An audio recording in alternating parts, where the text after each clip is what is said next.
लोकसभा चुनावों में आप जीत जाते हैं और विधानसभा चुनावों में हार जाते हैं।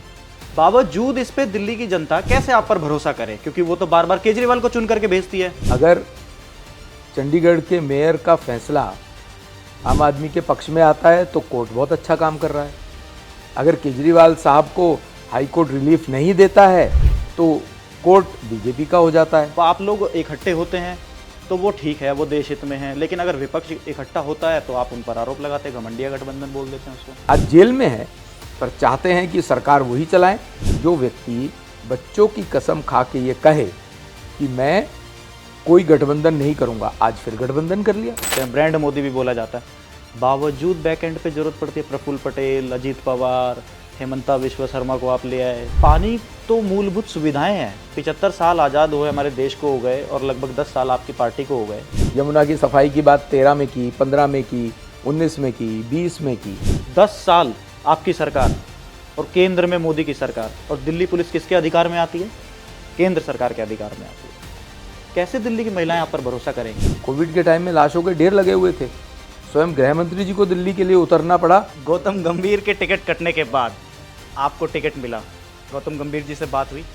नमस्कार, एबीपी न्यूज के डिजिटल प्लेटफॉर्म पर आपका स्वागत है। मैं हूं आपके साथ दीपक प्रजापत। आज हमारे स्टूडियो में मौजूद हैं ईस्ट दिल्ली से बीजेपी प्रत्याशी हर्षदीप मल्होत्रा जी।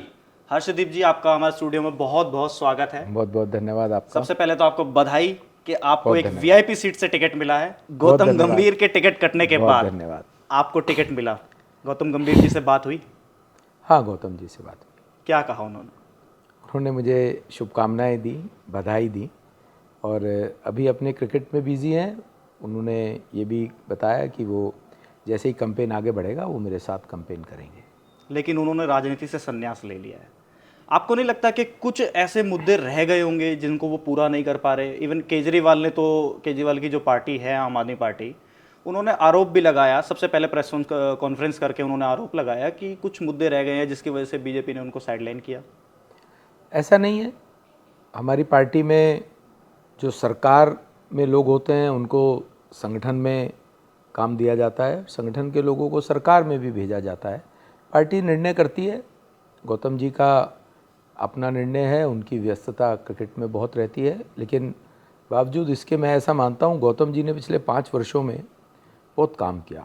सबसे बड़ी बात, जो मुद्दा उनका नहीं भी था, जो गाजीपुर में कूड़े का पहाड़ है, उसको केजरीवाल साहब ने निगम बनने से पहले कहा था। आम आदमी पार्टी की निगम है दिल्ली में, उन्होंने कहा था कि हम 1 साल में इस पहाड़ को ख़त्म कर देंगे। दिल्ली में ऐसे 3 पहाड़ हैं, एक भी पहाड़ का कुछ भी हाइट डाउन नहीं हुई। On the other hand, Gautam ji ने अपने फंड से, एमपी लेड फंड से 20 टर्मोइल मशीन लगा के गाजीपुर के पहाड़ को 15 मीटर डाउन किया। उन्होंने सेल्फ इनिशिएटिव लिया, पूर्वी दिल्ली की जनता के लिए इनिशिएटिव लिया। ऐसे और बहुत से काम गौतम जी ने क्षेत्र में किए हैं। आप एमसीडी में ईस्ट दिल्ली के मेयर भी रह चुके हैं, और जहाँ तक मेरा अनुमान है कि 15 साल तक बीजेपी की सरकार रही मेयर में। उसके बावजूद दिल्ली के 3 बड़े बड़े कूड़े वाले पहाड़ बन गए और अभी तक वो कम नहीं हुए। कूड़े के पहाड़ कोई 15 साल की देन नहीं है, ये उससे पहले का मिसमैनेजमेंट मैं मानता हूँ। और उसमें एक सबसे बड़ी दिक्कत क्या है, दिल्ली के अंदर पहले कांग्रेस की सरकार थी और कॉरपोरेशन में बीजेपी थी। अब जब हम लोग, मैं मेयर था उस समय, लगातार 15 साल बीजेपी की कॉरपोरेशन में सरकार थी, और अनफॉर्चुनेटली 2013 से लेकर के आज तक आम आदमी पार्टी की सरकार है। आपने देखा भी होगा, चाहे हमारी टीम थी जब मैं मेयर था, या उससे पहले या उसके बाद भी, जो कॉन्स्टिट्यूशनल फंड, भारत का संविधान राज्य की सरकार को कहता है निगमों को फाइनेंशियली वायबल करने के लिए देना चाहिए, वो डेलिबरेटली केजरीवाल साहब ने नहीं दिया। आज से 6 साल पहले वो 13,000 करोड़ रुपए का एरियर था। आज वो, चाहे अब उनकी सरकार आ गई है, अब वो क्या कर रहे हैं अब भी आपको दिख रहा होगा, पर उनकी सरकार आने से पहले तक वो एरियर 18,000 20,000 करोड़ तक पहुंचा है। क्योंकि ये भूल जाते हैं कि वो उसमें पॉलिटिक्स किया, उन्होंने राजनीति की। दिल्ली की जनता तो उनको मुख्यमंत्री बना रही है, कॉरपोरेशन के काम, कॉरपोरेशन म्यूनिसिपैलिटीज़ जो हैं वो राज्य सरकार को उनको फाइनेंशियली वायबल करना होता है। Article 243 of the Indian constitution clearly says this. तो इसका ये बहुत बड़ा कारण है कि बहुत से जो बड़े काम निगम को करने चाहिए वो जब तक प्रॉपर फंड्स नहीं होंगे तब तक नहीं हो सकता। देखिए हर्ष जी, आरोप प्रत्यारोप दिल्ली में लगातार पिछले 10 सालों से चलता आ रहा है। जब से केंद्र में बीजेपी की सरकार आई है, मोदी सरकार आई है, और राज्य में केजरीवाल की सरकार आई है, जब से दिल्ली की जनता जो है कंफ्यूज्ड महसूस कर रही है अपने आप को। केजरीवाल जी कहते हैं कि हमें एलजी काम नहीं करने देते और बीजेपी काम नहीं करने देती, जबकि ये इस लड़ाई के बीच में जो पिसती है वो दिल्ली की आम जनता, राष्ट्रीय राजधानी दिल्ली की जनता दोनों पार्टियों से त्रस्त हो चुकी है। किसी का काम करने का मन हो तो राज्य की सरकार, केजरीवाल की सरकार का 85,000 करोड़ रुपए का बजट है और वो स्वतंत्र है दिल्ली में कुछ भी काम करने के लिए। काम करने की मंशा नहीं है केजरीवाल साहब की और उनकी सरकार की। उनकी मंशा केवल और केवल भ्रष्टाचार की है। दूसरी तरफ अगर मैं बताऊं, अगर मोदी जी की सरकार की मंशा दिल्ली में काम करने की है और रही है तो मैं आपको अगर काम गिनाना शुरू करूं तो सराय काले खां से लेकर के जो मेरठ एक्सप्रेसवे बनाया, जिससे सराय काले खां से लेकर के यूपी बॉर्डर गाजियाबाद तक का जो हाईवे दिल्ली में आता है, मोदी जी की सरकार में मोदी जी ने उसका शिलान्यास किया और मोदी जी ने ही उसका उद्घाटन भी किया। पहले वहाँ से 35 मिनट लगते थे निजामुद्दीन से गाजीपुरा, आज 7 मिनट में कवर करते हैं। ट्रैफिक हैजर्ड्स ख़त्म, पॉल्यूशन कम हुआ। अब देखिए दिल्ली का पॉल्यूशन कम करने के लिए दिल्ली के चारों तरफ जो ईस्टर्न और वेस्टर्न पेरिफेरल वे बनाया, उसका लाभ क्या हुआ? दिल्ली में से 65,000 डीजल व्हीकल हरियाणा से यूपी, यूपी से हरियाणा जाने वाले बीच में से होकर निकलते थे। ईस्टर्न और वेस्टर्न पेरिफेरल वे के कारण अब वो दिल्ली में एंटर नहीं करते हैं, तो दिल्ली में ट्रैफिक भी कम हुआ और पोल्यूशन भी कम हुआ। धौला कुआं के पास वाला जो स्क्वायर बनाया, जो चौराहे को ठीक किया, केंद्र सरकार ने ही किया ना। प्रगति मैदान के पास की वो जो टनल बनाई है वो केंद्र सरकार ने ही तो करी है। अगर केंद्र सरकार इस बात की तरफ शक्ल देखती दिल्ली सरकार की कि वो अपना शेयर भी दें, शेयर देने को तैयार नहीं है, कोर्ट में जाना पड़ता है।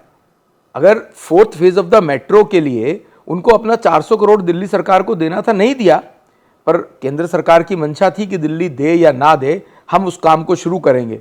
तो 4th phase of the metro complete हुआ।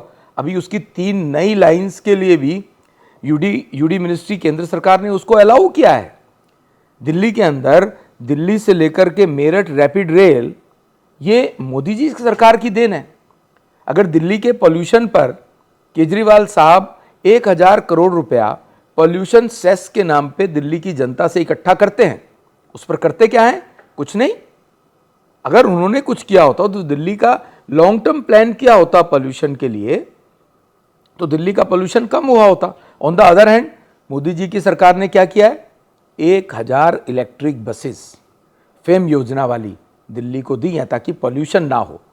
केजरीवाल साहब ने कहा था मैं 10,000 डीटीसी की नई बसेस डालूंगा। जो बसें 100 या 150 बसेस उन्होंने डाली, प्राइवेट प्लेयर से बात करके। डीटीसी की बसेस नहीं है, वो कॉन्ट्रैक्टर्स चलाते हैं। आज दिल्ली की जनता को पॉल्यूशन और ट्रैफिक से मुक्ति दिलाने के लिए जो सार्वजनिक प्रणाली है यातायात की, उसको बढ़ावा देना होगा। केंद्र सरकार कर रही है, पर दिल्ली की सरकार हाथ पे हाथ डाले बैठी है। शराब घोटाला कर रही है, डीटीसी का घोटाला कर रही है, जल बोर्ड का घोटाला कर रही है। वो तो कह रहे हैं कि आप फंसा रहे हो उनको। आप देखिए धीरे धीरे सब, पहले आपने सत्येंद्र जैन, मनीष सिसोदिया, उसके बाद मुख्यमंत्री केजरीवाल, अब आतिशी पे भी तलवार लटक रही है। अब जेल से अंदर से संदेश भेज रहे हैं कि मैं आपका बेटा केजरीवाल, दिल्ली का बेटा, दिल्ली का लाडला बेटा। अब आपको ये चीज़ माननी पड़ेगी। आप देखिए दिल्ली के चुनाव में बीजेपी और क्या नाम है, कांग्रेस और आम आदमी पार्टी, तीनों मुख्य पार्टियां चुनाव लड़ती जाती है, लेकिन लोकसभा चुनावों में आप जीत जाते हैं और विधानसभा चुनावों में हार जाते हैं। बावजूद इस पे दिल्ली की जनता कैसे आप पर भरोसा करे? क्योंकि वो तो बार बार केजरीवाल को चुन करके भेजती है और आप लोग उनको, उनका आरोप है ये, आप लोग उनको जेल में भेज रहे हैं, उनकी पार्टी को तोड़ना चाहते हैं। आतिशी का नाम तो केजरीवाल साहब ने लिया है, बीजेपी तो नहीं ले रही। ईडी, सीबीआई, कोर्ट, ये सब ऑटोनॉमस एजेंसीज़ हैं, ये कोई बीजेपी के द्वारा संचालित एजेंसीज़ नहीं है। अगर चंडीगढ़ के मेयर का फैसला आम आदमी के पक्ष में आता है तो कोर्ट बहुत अच्छा काम कर रहा है। अगर केजरीवाल साहब को हाई कोर्ट रिलीफ नहीं देता है तो कोर्ट बीजेपी का हो जाता है। आज संजय सिंह को बेल मिली ना, कोर्ट नहीं दी है ना, तो कोर्ट के फैसले का स्वागत है ना। अगर केजरीवाल साहब ने भ्रष्टाचार नहीं किया था, अक्टूबर को पहला ईडी का सम्मन मिला था केजरीवाल साहब को, क्यों पेश नहीं हुए? 2013 का वीडियो क्लिप सारे सोशल मीडिया पे और बहुत से मीडिया चैनल्स पे चलता है। उन्होंने स्वयं कहा था, वो वीडियो क्लिप आज भी है, कि मनीष को मुखातिब होते हुए कहा था उन्होंने, अगर मेरे ऊपर कोई आरोप आए तो तुम मेरे रिश्तेदार नहीं हो, मेरे को भी जेल में भेज देना, मेरे को भी पदमुक्त कर देना। लेकिन आज वो सत्ता के लोलुप हुए हैं, आज जेल में है, पर चाहते हैं कि सरकार वही चलाएं। और आप 10 साल से मुख्यमंत्री हो, आज आपको ये संदेश देने की ज़रूरत क्यों पड़ रही है आतिशी को कि मैं दिल्ली की जनता का भाई हूँ, बेटा हूँ, उनको पीने का पानी स्वच्छ देना? अरे 10 साल तुम बाहर थे, पीने का पानी स्वच्छ क्यों नहीं मिला? उन्होंने तो बोला मुफ्त दे रहे हैं। मुफ्त क्या दे रहे हैं? लाखों रुपए का बिल आ रहा है, पर पीने का पानी तो गंदा मिल रहा है। मैं परसों तरसों गाजीपुर था, वहाँ के लोग दिखा रहे थे कि ये गंदा पानी हमें मिल रहा है जी, हमारे को निजात दिलाओ। आधी दिल्ली को पीने का पानी सीवर के साथ मिक्स होके मिल रहा है, हेल्थ हजार्ड है, हेल्थ का इतना बड़ा इशू पीने के पानी से हुआ है। अंदर जेल से बैठे हुए ड्रामेबाजी कर रहे हैं। ये इन्होंने नौटंकी ही की है। जो व्यक्ति बच्चों की कसम खा के ये कहे कि मैं कोई गठबंधन नहीं करूंगा, आज फिर गठबंधन कर लिया।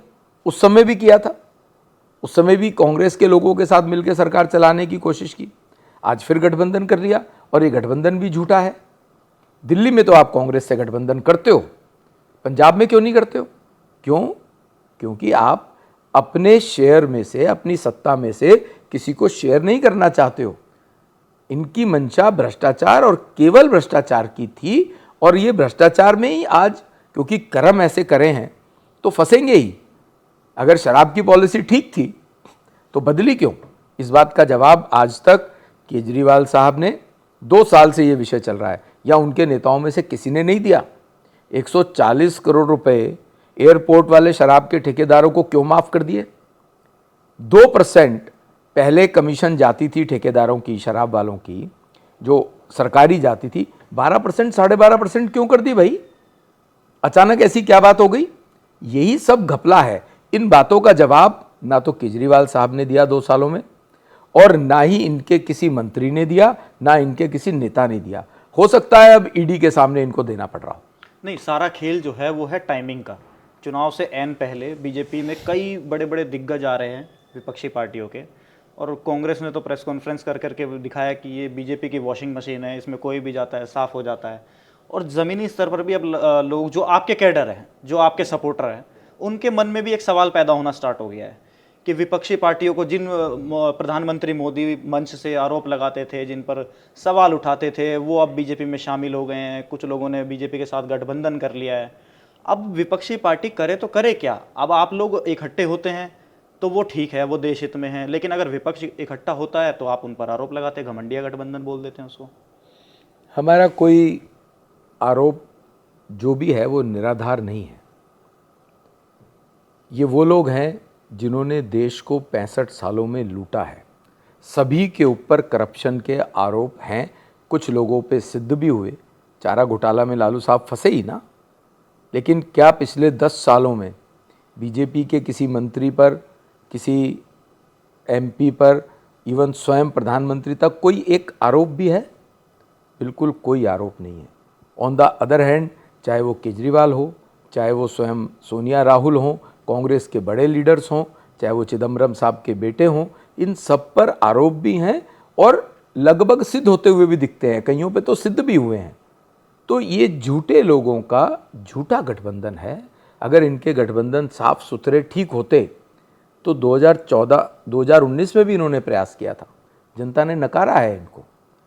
आज जनता प्रधानमंत्री नरेंद्र मोदी जी की जो नीतियां, जो देश को भ्रष्टाचार मुक्त शासन दिया है, जो देश को भयमुक्त, आतंकवाद मुक्त शासन दिया है, उस पर नरेंद्र मोदी जी को हाथों हाथ लेती है, उनको ये समझ में आता है कि जो राजीव गांधी प्रधानमंत्री के रूप में संसद में बोलते थे कि 100 रुपया सरकार से चलता है और 10 रुपये नीचे पहुंचते हैं, प्रधानमंत्री नरेंद्र मोदी जी का एक स्ट्रोक आधार कार्ड को बैंक के साथ लिंक किया और उसके बाद जो बेनिफिशियरी, चाहे वो किसान सम्मान निधि हो, चाहे जनधन योजना में महिलाओं 18 करोड़ महिलाओं को कोविड में 3 किस्तें 500-500 रुपये की मिली हों, या अन्य कोई भी सब्सिडी हो, सरकारी पैसा हो, बिना किसी बिचौलिए के, कोई बिचौलिया बीच में नहीं, कोई भ्रष्टाचार नहीं, सीधा पैसा सरकार से लाभार्थी के बैंक अकाउंट में पहुंचता है। कितना बड़ा चेंज आया है, आप सोचिए, कितना बड़ा भ्रष्टाचार खत्म हुआ है। स्वयं राजीव गांधी जो बात कहते थे उसको किस तरह से टैकल किया है, नकारा है। अब आप देखिए ना, आप बोल रहे हैं कि प्रधानमंत्री मोदी ने ये सब चीज़ें की, ठीक है, उनको दूसरे देश के लोग बॉस मोदी भी बोलते हैं, ब्रांड मोदी भी बोला जाता है, बावजूद बैक एंड पे जरूरत पड़ती है प्रफुल्ल पटेल, अजीत पवार, हेमंता विश्व शर्मा को आप ले आए। ब्रांड मोदी के आगे फिर कुछ चल सकता है तो फिर इन लोगों को क्यों लेकर के आ रहे हैं? देखिए, देश सबको मिलके ही चल सकता है। आज इसमें कोई दो राय नहीं है कि मोदी जी ने देश का सम्मान विश्व पटल पर एक ऐसी ऊंचाई पर लाकर खड़ा किया है कि विश्व स्तरीय भी कोई समस्या होती है तो विश्व के बड़े से बड़े डेवलप्ड कंट्री के लीडर्स प्रधानमंत्री मोदी जी की तरफ देखते हैं। नहीं, वो आपकी बात ठीक है, लेकिन मेरा सवाल आपसे ये है कि जैसे कि ठीक है, ब्रांड मोदी एक काम कर रहा है, आपके पास कार्यकर्ताओं की कमी है। आप देखिए मध्य प्रदेश में आप ज्योतिरादित्य सिंधिया को ले आए, जो भाजपा का कार्यकर्ता जमीनी स्तर पर उनके खिलाफ मोर्चा खोलकर लाठी या डंडे सब कुछ खाया उन्होंने, अब वो उनको वोट देने के लिए मजबूर। देखिए, अब वो उनके लिए झंडा उठा करके चल रहे हैं। आज जो स्थिति देश की बदली है पिछले 10 सालों में, ये बात जो कभी बीजेपी के अपोजिशन में बड़े लीडर्स होते थे उनको भी समझ में आया है कि अगर देश की तरक्की चाहिए तो नरेंद्र मोदी जी प्रधानमंत्री के रूप में चाहिए। तो मोदी जी की नीतियों से प्रभावित होकर के वो पार्टी में ज्वाइन किया है। भारतीय जनता पार्टी बड़े दिल की पार्टी है, सबको समाहित कर सकती है, कर भी रही है, और खाली समाहित ही नहीं कर रही है, उनको उनके जिम्मे के जो काम है वो भी दे रही है। रही बात भारतीय जनता पार्टी का कार्यकर्ता और नेता जो सामूहिक फैसला शीर्ष नेतृत्व करता है, वो आपस में चर्चा करके करता है, प्रदेश नेतृत्व से बात करके करता है, तो सभी कार्यकर्ता उस नेतृत्व के उस फैसले को मानते भी हैं। चलिए, मैं अब दिल्ली की कुछ प्रमुख समस्याएं आपसे डिस्कस करूंगा और उस पर कुछ सवाल करूंगा। सबसे पहला मुद्दा है पानी। दिल्ली के कई इलाकों में आज भी, राष्ट्रीय राजधानी दिल्ली की मैं बात कर रहा हूं, आज भी कई लोग और कई भारी तादाद में लोग प्राइवेट पानी पीने के लिए मजबूर है। ये ज़मीनी हकीकत है। राज्य सरकार, केंद्र सरकार, इसके बीच में दिल्ली की जनता। पानी तो मूलभूत सुविधाएं हैं। 75 साल आज़ाद हुए हमारे देश को हो गए और लगभग 10 साल आपकी पार्टी को हो गए, बावजूद दिल्ली की जनता को पानी पीने को नहीं मिल रहा। आप एक बात देखिए, दिल्ली में केजरीवाल साहब ने तो कहा कि मैं पानी मुफ्त दूंगा, तो इसका मतलब पानी देने की जिम्मेदारी तो राज्य सरकार की है ना। वो पानी कैसा दे रहे हैं? मैं अभी कुछ दिन पहले गाजीपुर था, तो गाजीपुर के लोगों ने दिखाया कि इतना गंदा बदबूदार पानी पीने को मजबूर हो रहे हैं। जो भी हमारी बस्तियां हैं, रीसेटलमेंट कॉलोनीज़ हैं, वहाँ पर फ्री पानी तो बहुत दूर की बात है। पहली बात तो पानी है नहीं, गर्मी शुरू हो गई है, और दूसरी बात पानी इतना गंदा कि आप उससे हाथ और मुंह धो ही नहीं सकते। केजरीवाल खुद कह रहे हैं कि जहाँ पानी नहीं है वहाँ टैंकरों से भेज दो। 10 साल में अभी तक हर घर में नल से जल केजरीवाल नहीं भेज पाए हैं, जबकि प्रधानमंत्री नरेंद्र मोदी जी ने पूरे देश में ये बीड़ा उठाया कि मुझे हर घर में नल से जल भेजना है। जहाँ पे भी जिन राज्यों में भारतीय जनता पार्टी की सरकारें हैं, 18,000 गाँव में 2014 से पहले बिजली नहीं थी। पहले 5 साल में 2019 तक सब 18,000 गाँवों में बिजली पहुँचाई, और अब हर घर में बल्ब जलता है, हर घर में बिजली है। यही स्थिति दिल्ली के अंदर केजरीवाल क्यों नहीं कर सकते थे? उनको किसने रोका है? उनके पास क्या दिक्कत थी? 85,000 करोड़ रुपए का उनका बजट है। पानी और बिजली तो मूलभूत सुविधाएं हैं। सीवर, सफाई, स्वच्छता, नालियों को ठीक से साफ करना, ये तो उन्हीं का काम था, उनको करना चाहिए था। वो सिर्फ गाल बजाते हैं, अपनी फ़ोटो के साथ एडवर्टीजमेंट करते हैं और कुछ नहीं करते। अगर ये सब करते होते तो पीने का पानी तो दिल्ली की जनता को ठीक से मिलता, स्वच्छ मिलता, पीने जैसा मिलता। उन्होंने तो बोला हमने दिल्ली को यूरोप बना दिया है, लंदन बना दिया है, पेरिस बना दिया है, कई तरह के वादे कर रहे हैं वो तो। ये पिछले 10 साल से वायदा कर रहे हैं। उनके क्लिप्स एक ही बात को लेकर के हर 2 साल बाद आ जाता है। यमुना की सफाई की बात 13 में की, 15 में की, 19 में की, 20 में की। मैं यमुना को स्वच्छ कर दूंगा, आप सबको यमुना जी में डुबकी लगवाऊंगा। 3000 करोड़ रुपया केंद्र सरकार ने उनको यमुना की स्वच्छता के लिए, यमुना की साफ सफाई की मैनेजमेंट के लिए दिया है। उन्होंने क्या खर्च किया और उसका आउटपुट क्या आया, कहाँ खर्च किया, उसको कोई हिसाब नहीं है उनके पास। दिल्ली में 18 गंदे नाले यमुना जी में गिरते हैं। हमारे लिए दुर्भाग्य की बात है। यमुना जी हमारी संस्कृति का प्रतीक है, जीवन दायिनी है। हम उनको माँ मानते हैं, हम उनको पूजा करते हैं। 18 गंदे नाले यमुना जी में गिरते हैं। उसमें सिर्फ एक ही काम करना चाहिए था उन्हें। 3000 करोड़ रुपए इसी बात के लिए मिले थे। उन नालों के मुहाने पर यमुना जी में गिरने से पहले सीटीपी प्लांट्स लगाने थे कि पानी साफ होकर के यमुना जी में जाए और उसकी सल्ज और कूड़ा अलग सेग्रीगेट हो जाए। एक भी सीटीपी प्लांट नहीं लगाया उन्होंने। क्यों नहीं लगाना चाहिए था?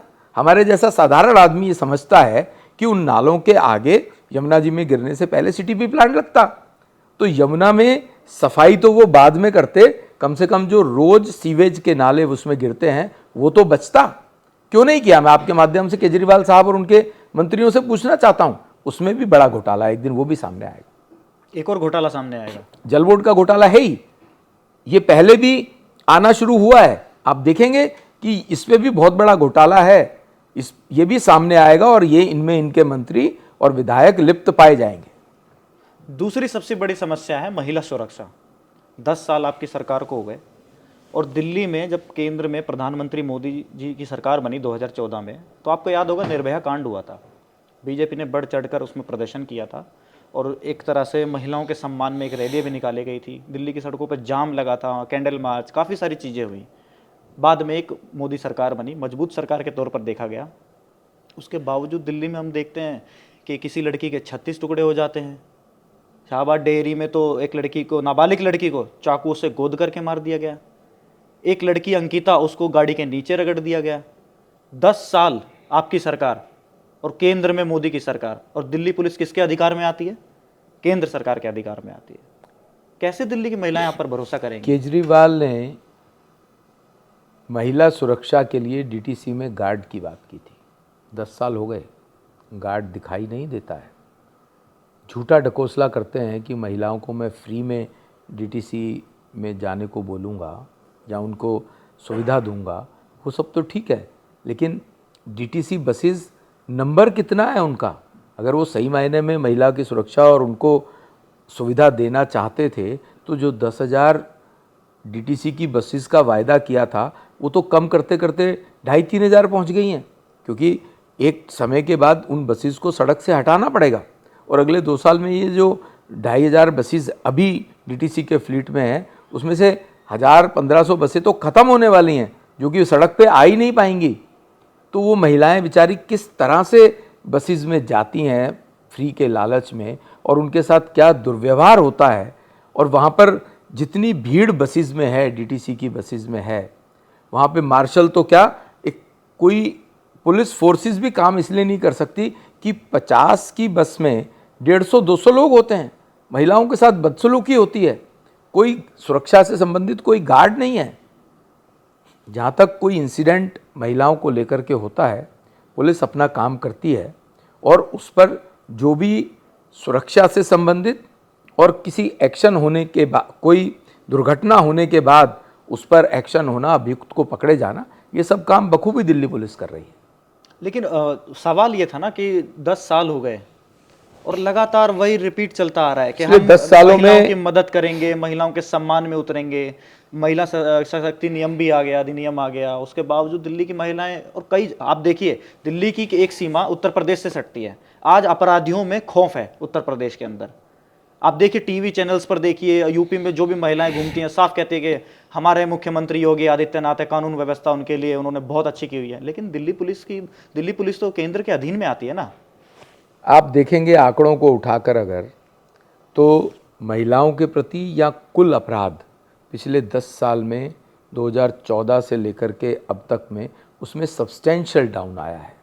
और ये मैं समझता हूँ कि दिल्ली पुलिस की मुस्तैदी है कि केजरीवाल ने वायदा किया था सीसीटीवी का, उन्होंने तो नहीं लगाए, लेकिन मैं देखने में आता है कि दिल्ली पुलिस स्ट्रेटेजिकल पॉइंट्स पर दिल्ली पुलिस ने सीसीटीवी कैमरास लगाए। केजरीवाल साहब ने जहाँ सीसीटीवी कैमरे लगाए तो वो सिर्फ कैमरा लगा दिया, उसका कंट्रोल रूम नहीं है कहीं। ऑन द अदर हैंड आज दिल्ली की पुलिस ने अगर स्ट्रेटेजिकल पॉइंट्स पर सीसीटीवी कैमरास लगाए हैं तो उसकी मॉनिटरिंग भी है और क्राइम रेट बहुत डाउन आया है। ये बात दर्शाता है कि दिल्ली की पुलिस ने सुरक्षा को लेकर के न केवल महिला, बाकी सबकी सुरक्षा को लेकर के भी काम किया है। जहाँ तक बात है, Delhi multiple state of governments यहाँ पर है, म्यूनिसिपैलिटी अलग है, राज्य की सरकार अलग है, कैंटोनमेंट बोर्ड अलग है, केंद्र की सरकार इसमें अलग काम करती है सबके, जबकि ये सब काम इंटीग्रेटेड होने चाहिए। जहाँ हमें राज्य सरकार की मदद की आवश्यकता है, म्यूनिसिपैलिटी उनकी अपनी आने के बावजूद भी उन्होंने नहीं किया। जब बीजेपी की म्यूनिसिपैलिटी थी, आम आदमी पार्टी की सरकार है, तो भी उनके मन में यही रहा कि इनको किसी तरह रोको, काम मत करने दो। राज्य सरकार के काम में केंद्र सरकार ने हमेशा मदद की है। अगर केंद्र सरकार की आयुष्मान भारत की योजना 5 लाख रुपए गरीब आदमी के हेल्थ पर खर्च करने की प्राइवेट हॉस्पिटल में भी देने की योजना है, दिल्ली ने लागू नहीं की। 2020 में उन्होंने इस बात का वायदा भी किया था कि हम आयुष्मान भारत योजना लागू करेंगे, चुनाव जीतने के बाद भूल गए, डेलिबरेटली मना हो गया। मोहल्ला क्लिनिकों का हाल आपने कोविड में देखा ही है, वहाँ पर जानवर घूम रहे थे, आज भी बुरा हाल है मोहल्ला क्लिनिकों का, वहाँ क्वालिफाइड डॉक्टर नहीं है और मोहल्ला क्लिनिक के अंदर जो करप्शन चल रही है वो अलग चल रही है। अगर मोहल्ला क्लिनिक ठीक से काम कर रहे होते तो कोविड में जनता को जो आवश्यकता थी डॉक्टर्स की, दवाइयों की, वो प्रॉपर से मिलते। दिल्ली के अंदर 20 नए हॉस्पिटल खोलने का वायदा 2015 से कर रहे हैं केजरीवाल, एक भी नया अस्पताल नहीं खोला। कोविड के टाइम में लाशों के ढेर लगे हुए थे, स्वयं गृह मंत्री जी को दिल्ली के लिए उतरना पड़ा और 10,000 बेड का मेकशिफ्ट हॉस्पिटल बनाया, जिसकी वजह से कुछ दिल्ली को लाभ हुआ। केजरीवाल साहब हर फ्रंट पर फेल साबित हुए हैं। 500 नए स्कूल खोलने का वायदा था, कितने नए स्कूल खुले? सिर्फ ये दिखाया कि मैंने पेंट कर दिया, क्लासरूम बढ़ा दिए, क्लासरूम में भी घोटाला। 5 लाख रुपए खर्च होने थे क्लासरूम में, 25-25 लाख रुपए का बिल दिखाते हैं ये लोग। कितने नए स्कूल बनाए?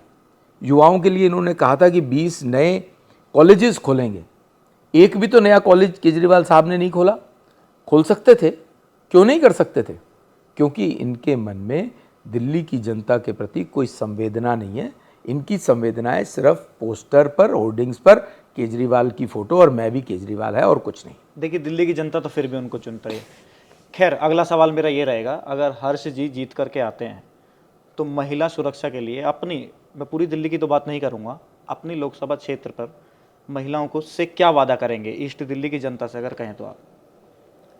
देखिए, महिला सुरक्षा पर न केवल ईस्ट दिल्ली की, मैं तो पूरी दिल्ली की भी बात करूंगा, क्योंकि सातों सांसद बीजेपी के चुन के आने वाले हैं और इस बार 400 पार का आंकड़ा भी आएगा एनडीए के लिए।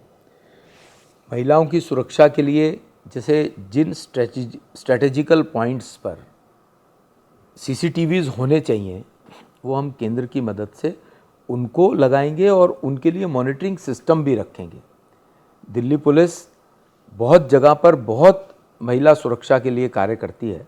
उनसे बात करके जो स्पेशल पुलिस ऑफिसर्स, बहुत से थाने ऐसे हैं जो केवल महिलाएं ही रन करती हैं, उसमें एसएचओ से लेकर के नीचे तक का पूरा स्टाफ महिलाओं को है, ताकि महिला को थाने जाते हुए डर ना लगे।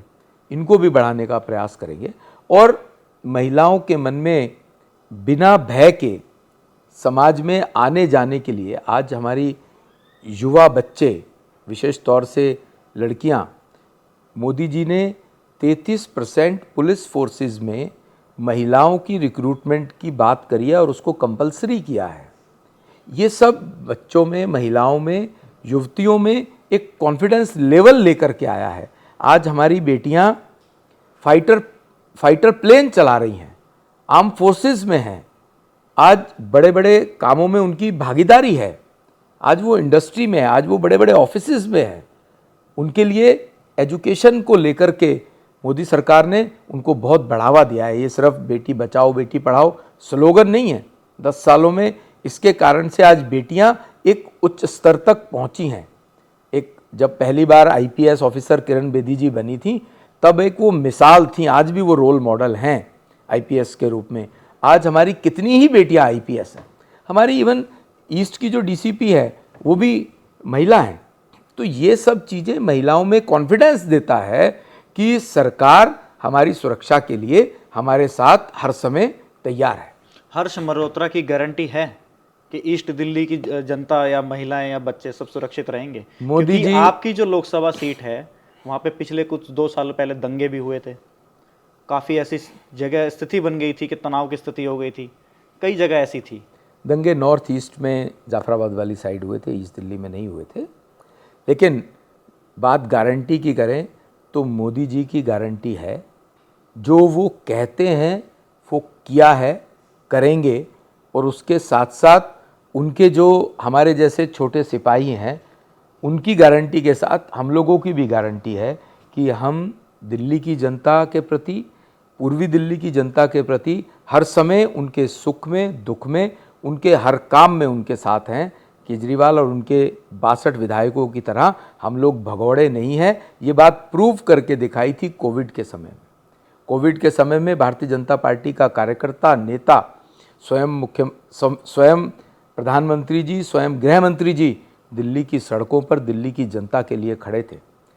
अपने अपने परिवार वालों की जान की परवाह किए बिना भारतीय जनता पार्टी के कार्यकर्ता और नेताओं ने फ्रंट से लीड किया था। केजरीवाल साहब स्वयं सड़कों पे नहीं थे, उनके 62 विधायक गायब थे, फ़ोन नहीं उठाते थे, अपने घर में पीछे खड़े थे। दूसरी तरफ प्रधानमंत्री नरेंद्र मोदी जी ने कोविड में देश की जनता के लिए फ्रंट से लीड करके देश में देश की निर्मित वैक्सीन बनाई है। अगर वो वैक्सीन देश में नहीं बनती तो करोड़ों अरबों रुपए की वैक्सीन्स हमें इंपोर्ट करनी पड़ती।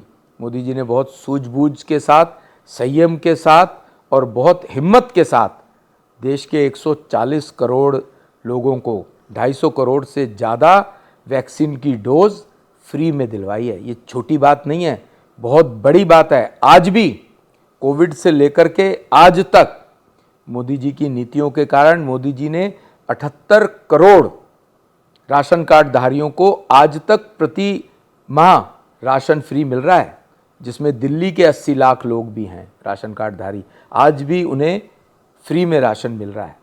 और अगर मोदी जी ने माताओं बहनों की चिंता की कोविड के टाइम में, 18 करोड़ बहनों को जिनके पास जनधन खाता था उनके अकाउंट में 500-500 रुपये की 3 किस्तें कोविड के दौरान डाली, ताकि हमारी माताएं बहनें अपना खर्चा, अपना भोजन पानी गरीब लोग चला पाए। तीसरी और सबसे बड़ी समस्याओं में ये भी काउंट होता है पार्किंग और सड़क और उसके बाद जाम। ये तीनों जो चीज़ें मिल करके इकट्ठी होती हैं तो उससे वजह से आने जाने वाले लोगों को काफ़ी ज़्यादा परेशानी होगा, समस्या। मैंने पहले भी बताया आपको कि दिल्ली के अंदर इंफ्रास्ट्रक्चर को लेकर के मोदी जी की सरकार ने बहुत काम किया है, जिससे ट्रैफिक कम हुआ है। मैंने बताया आपको सराय काले खां से लेकर के गाजीपुर तक का हाईवे बनना, प्रगति मैदान के पास की टनल बनना, जो धौला कुआं का जो पूरा बड़ा चौराहा है उसको सिग्नल फ्री करना। इसके अलावा अभी रिसेंटली जो द्वारका एक्सप्रेसवे का आदरणीय प्रधानमंत्री जी ने उद्घाटन किया, ये सब चीज़ें ट्रैफिक को ठीक करने के लिए हैं, पॉल्यूशन मैनेजमेंट के लिए भी हैं, लोगों को सुविधाएं देने के लिए भी हैं। हमने निगम में रहते हुए भी मल्टी लेवल पार्किंग कृष्ण नगर में भी बनाई थी, गांधीनगर में भी बनाई थी। ऐसी बहुत जगह पर और भी अन्य योजनाएं हैं जो हम डीडीए, क्योंकि केंद्र सरकार के पास है, उसकी मदद से हम इन सुविधाओं को और देने का प्रयास करें। तो आने वाले 5 सालों में और भी इन चीज़ों पर काम होगा, जिसकी वजह से आम जनता को काफ़ी फायदा होगा। तो हर्ष जी, अगर आप जीत करके आते हैं, खैर ये चुनावी नतीजों के बाद पता चलेगा, कुछ 5 बड़ी समस्याएं जो आप लेकर के जाना चाहेंगे, या फिर पिछले 5 साल में जो चीज़ें रह गई हों पूर्वी दिल्ली के सामने, जिनको आप हमारे साथ साझा करना चाहें? मैंने पहले भी कहा कि दिल्ली के लिए, दिल्ली के नागरिकों के लिए एक सौभाग्य की बात है, यमुना जी यहाँ से निकलती हैं। दुर्भाग्य यह है कि वो बहुत मैली हैं, हम उनका आचमन अपने त्योहारों पर नहीं ले सकते। मेरे मन में इस बात को लेकर के चिंता भी है, परेशानी भी है, दुख भी है। मेरा प्रयास होगा, मेरी प्रायोरिटी होगी कि दिल्ली में से यमुना जी जब आती हैं और जहाँ पर वो यमुना जी हरियाणा में या उत्तर प्रदेश में जाती हैं, यमुना जी को हम साफ़ सुथरा कर पाएँ केंद्र सरकार की मदद से, और वहाँ पर भी साबरमती फ्रंट की तरह यमुना फ्रंट भी बनाएं और ऐसा कर पाएँ कि हम अपने त्योहारों पर यमुना जी का आचमन कर सकें, उनकी पूजा कर सकें और उससे हम धर्म लाभ भी ले सकें। ये मेरी प्रायोरिटी में होगा। एक इम्पॉर्टेंट बात और, दिल्ली सरकार के कारण केंद्र सरकार की एक योजना जहाँ झुग्गी वहाँ मकान पूरी तरह से लागू नहीं हो पाती है, क्योंकि उसका कुछ परसेंटेज, कुछ शेयर 20-25% दिल्ली सरकार को भी देना चाहिए, जो हमारे केजरीवाल साहब मुख्यमंत्री हैं वो नहीं देना चाहते कभी भी। उसके बावजूद गोविंदपुरी में भी जहाँ झुग्गी वहाँ मकान के फ्लैट्स 3000 फ्लैट लोगों को अलॉट हो गए हैं। पूर्वी दिल्ली में भी दिलशाद गार्डन के पास जो कलंदर कॉलोनी है, दिलशाद कॉलोनी है, वहाँ पर 4000 फ्लैट झुग्गी के स्थान पर बनने का नोटिफिकेशन हुआ है, चुनाव के नोटिफिकेशन से थोड़ा पहले। मेरी प्रायोरिटी में एक बात ये भी होगी कि पूर्वी दिल्ली में जहाँ भी झुग्गी क्लस्टर है, वहाँ पर जहाँ झुग्गी वहाँ मकान का लाभ मैं झुग्गी वासियों को दे सकूँ। वो सिर्फ मकान नहीं है, वो पूरा कॉम्प्लेक्स स्वस्थ कॉम्प्लेक्स है। आज आप झुग्गी में जाकर के देखेंगे, नाली का पानी सड़क पर होता है, अनहाइजीनिक कंडीशन में बच्चे वहाँ खेल रहे हैं, उनके स्वास्थ्य की चिंता कौन करेगा? तो जहाँ झुग्गी वहाँ मकान है, वहाँ पर पूरा कॉम्प्लेक्स साफ सुथरा, सीवर के साथ स्वच्छ, नई पानी की पाइपलाइंस के साथ स्वच्छ पानी, छोटे पार्क भी, ताकि लोगों को ये समझ में आए कि मोदी जी के कारण वो झुग्गी में नरक में रहते थे, आज वो नरक से अपने मकानों में साफ़ सुथरे एटमॉस्फेयर में, उनके पास भी पार्क होगा, उनके पास भी स्वच्छ पीने का पानी होगा, उनका भी सीवेज सिस्टम में गंदा पानी जाएगा। ये भी हमारी प्रायोरिटी है। दिल्ली, पूर्वी दिल्ली में जहाँ भी झुग्गी है, वहाँ पर हम जहाँ झुग्गी वहाँ मकान प्रधानमंत्री जी की योजना को देने का प्रयास करेंगे। अंतिम सवाल मेरा आपसे ये रहेगा, दिल्ली का बेटा और उत्तर प्रदेश के भैया और बंगाल की दीदी, 2024 में आप 400 पार का नारा तो दे रहे हैं, लेकिन ये सारे एकजुट हैं, कितनी बड़ी चुनौती होगी।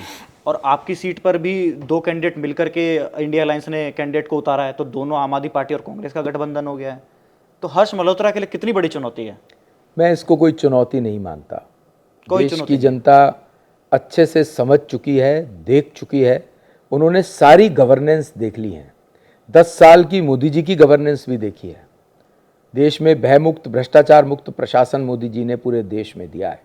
On the other hand, Delhi के अंदर केजरीवाल साहब ने भ्रष्टाचार युक्त शासन दिया है। वही केजरीवाल साहब हैं जो शीला दीक्षित जी की कॉमनवेल्थ भ्रष्टाचार, कॉमनवेल्थ घोटाले की फाइल यूं यूं घुमा कर कहते थे, मैं मुख्यमंत्री बना, मैं दिल्ली की सत्ता में आया तो मैं सबसे पहले FIR और शीला जी को जेल में डालूंगा। कहाँ गई वो उनकी बातें? इसलिए ये झूठे लोगों का झूठा गठबंधन है। देश की जनता अच्छे से समझती है कि मोदी जी ने उनके मुश्किल समय में उनका साथ दिया है। इंडी गठबंधन के जो झूठे लोग हैं, ये कोविड के समय में कहीं दिखते नहीं थे, कहीं भी कोई भी नहीं दिखता था। सब जगह पर केंद्र सरकार, मोदी जी की सरकार फ्रंट पे थी। दिल्ली की जनता, देश की जनता समझती है कि देश में प्रधानमंत्री किसको बनाना है और मोदी जी को तीसरी बार प्रधानमंत्री क्यों बनाना है। उन्हें अच्छे से पता है कि विश्व पटल पर जिस स्वाभिमान के साथ आज भारतीय कहीं बाहर जाता है, तो उसमें भी यही बात आती है, आप मोदी जी के देश से आए हैं, आप भारत से आए हैं, तो उनका सम्मान भी बढ़ा है। तो इसलिए इसमें कोई शक, कोई शुबा नहीं है कि देश की जनता किसको प्रधानमंत्री बनाना चाहती है। निश्चित तौर पर तीसरी बार आदरणीय मोदी जी देश के प्रधानमंत्री होंगे। दिल्ली की 7 सीटें बीजेपी जीतेगी। हर्ष जी, एबीपी के स्टूडियो में आने के लिए बहुत बहुत धन्यवाद। 4 तारीख को पता चल जाएगा कि जीत या हार। चुनावी परिणाम के बाद हम दोबारा आपसे बात करेंगे और दोबारा आपसे चर्चा करेंगे। चर्चा में शामिल होने के लिए शुक्रिया। बहुत बहुत धन्यवाद।